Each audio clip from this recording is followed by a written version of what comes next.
அதுக்கப்புறம் கலவரம் கண்ணா பின்னான்னு வெடிக்கும்னு பார்த்தா இவளுங்க ஒன்னா சேர்ந்து நெஞ்ச நக்கறாளுங்களே. ச்சே, நாம நினைச்சது எதுவுமே நடக்கலையே. என்ன ஏதோ தீவிரமா யோசிக்கிற மாதிரி தெரியுது? உங்க முகத்துல சோகமா ஏமாற்றமா தெரியுது? அது ஒண்ணும் இல்ல, இந்த சின்ன வயசுல அனுவுக்கு ஆபரேஷன் நடந்துருச்சுன்னு இதையுமே அப்படியே நொறுங்கி போற மாதிரி இருந்துச்சு. அதான் ஃபீல் பண்ணிக்கிட்டு இருந்தேன். ஓ அப்படியா?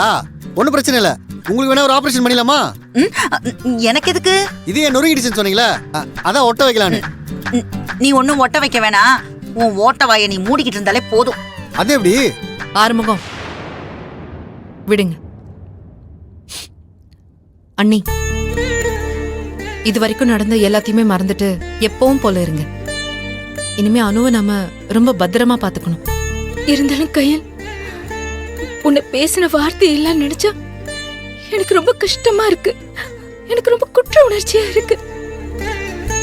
எனக்கு முகத்தை பாக்குற சக்தியும் இல்ல.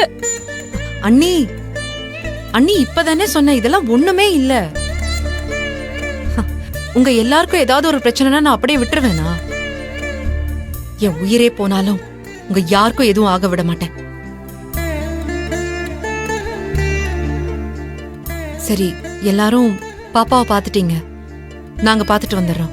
வா போங்க மாமா.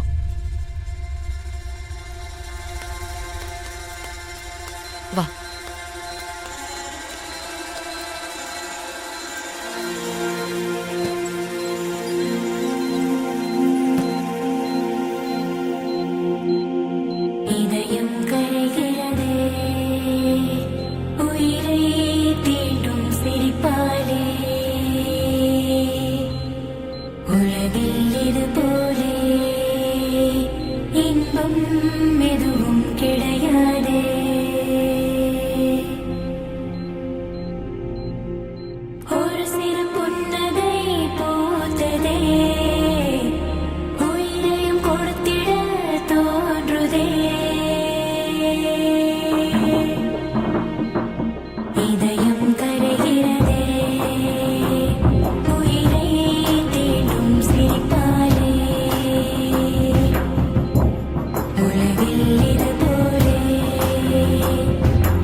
ஆனந்தி, அக்கா, அனுவை பாத்துக்கோ.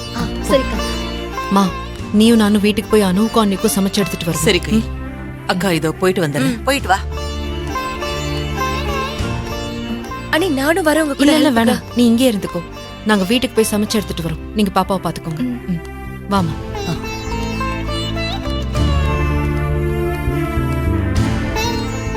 எழு. நானும் அம்மாவும் வீட்டுக்கு போறோம், நீயும் என் கூட வா. வா. ஓகே.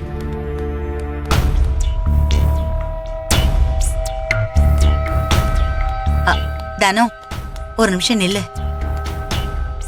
தனோ, நான் சொல்றேன்னு தப்பா நினைக்காத. என்னவோ அனுவுக்கு இப்படி ஒரு பிரச்சனை இருக்கிறது தெரிஞ்சா நீ உடஞ்சிருவ நொடிஞ்சிருவேன்னு பேசிட்டு போறா. என்ன இருந்தாலும் தாய்க்கு அப்புறம் தானே எல்லாமே. உங்ககிட்ட தானே முதல்ல சொல்லிருக்கணும். உங்ககிட்ட சொல்லியிருந்தா நீ என்ன ஆபரேஷனை பண்ண வேண்டாம்னு தடுக்கவா போற? இதெல்லாம் ரொம்ப ஓவரா இல்ல? நம்புற மாதிரியா இருக்கு? இப்போ என்ன, அவ புருஷனுக்கு டிராவல்ஸ் வைக்க முடியல, அதனால உன் புருஷனுக்கு ஹோட்டல் வைக்க கூடாதுன்னு முடிவு பண்ணி அதுக்கேத்த மாதிரி உன் பொண்ணு ஆபரேஷனுக்கு பணத்தை கொடுத்துட்டா. அவ்வளவுதானே? இதுல என்ன அவ பெருசா சாதிச்சுட்டா? நேத்து வந்து ஷாலினி கிட்ட பணம் கேட்டிருந்தா கூட அவ கொடுத்துருக்க போறா. இதுல என்ன பெருமை அந்த எருமைக்கு? அத போதும், நிறுத்துங்க. சும்மா குடும்பத்துக்குள்ள குழப்பத்தை உண்டு பண்ணாதீங்க.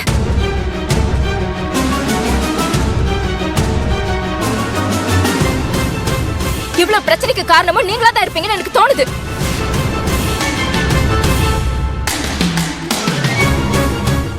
நான் கையில் மேல கோவமா இருக்கிறத அதை உங்களுக்கு சாதகமா பயன்படுத்திக்கிட்டு அவளை பத்தி இல்லாதது பொல்லாததுன்னு சொல்லி என்ன மொத்தமா அவளுக்கு எதிராக திருப்பலான்னு பாத்தீங்களா?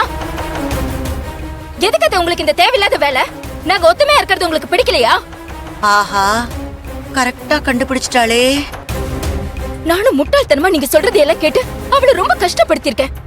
கொஞ்சம் யோசிச்சு பாருங்க. கையில் மட்டும் இல்லன்னா இன்னைக்கு என் நிலைமை என்ன ஆயிருக்கும்?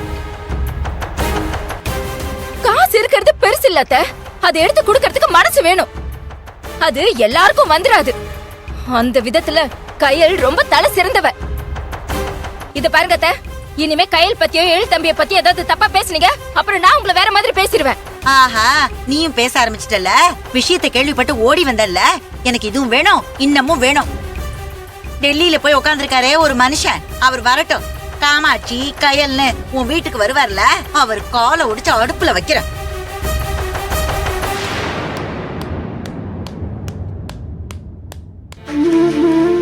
சூப்பர் அண்ணி.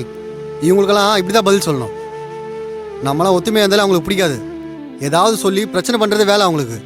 இவங்களால தான் இவ்வளோ பிரச்சனைன்ட்டு எனக்கு இப்போ தான் புரியுது. சரி வாங்க பாப்பா பார்க்கலாம்.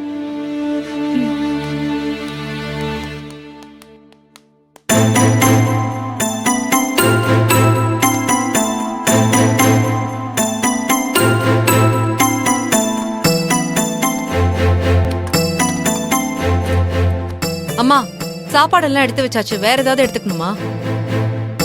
தேவிக்கு சூப் கொடுத்திருந்தேன். அவ குடிச்சாளா இல்லையான்னு தெரியல.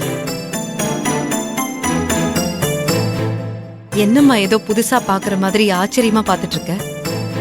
ஒவ்வொரு நாளும் எனக்கு நீ புதுசா தான் தெரியற கையல். பொண்ண மாதிரி ஒரு பொண்ணை பெத்திருக்கேன்னு நினைக்கும் போது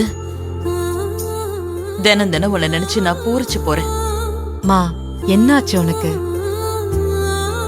என் பொண்ணுங்கிறதுக்காக நான் சொல்லல, சத்தியமா சொல்றேன். உனக்கு இருக்கிற மாதிரி குணம் யாருக்கும் வராது கையல். யாரு செய்வாங்க? சுயநலமான இந்த உலகத்துல நாம வாழ்ந்தா போதுன்னு தான் எல்லாரும் ஓடிட்டு இருக்காங்க. ஏன் ஒரே குடும்பத்துல அக்கா தம்பி தங்கச்சிங்கன்னு பெரிய சொந்த பந்தங்களோட பிறந்தாலும், ஏன் கூட்டு குடும்பமாவே வாழ்ந்தாலும், அவங்களுக்குன்னு ஒரு வாழ்க்கை வந்துருச்சுன்னா அதுதான் அவங்களோட எதிர்காலம், அவங்களோட குடும்பம் அதுதான்னு தன்னை பத்தி மட்டுமே யோசிக்கிறவங்க தான் இங்க ஏராளமா இருக்காங்க. அப்படி இருக்கிறவங்க மத்தியில உன்னால மட்டும் எப்படி விதி விலக்கா இருக்க முடியுது?